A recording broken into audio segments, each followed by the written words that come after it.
বন্ধ কারখানাগুলোর বিষয়ে বস্ত্র ও পাট মন্ত্রণালয়ের সংশ্লিষ্টদের সঙ্গে বৈঠক করেছেন প্রধানমন্ত্রী Tarique Rahman.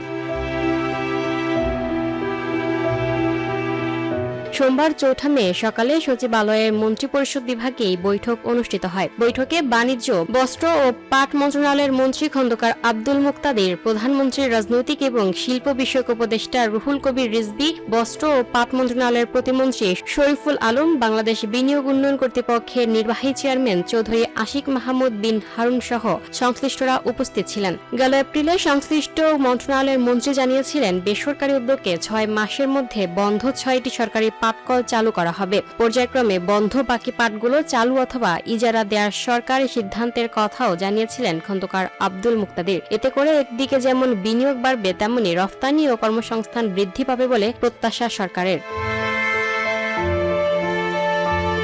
Lucky Akter, up to date news, Dhaka.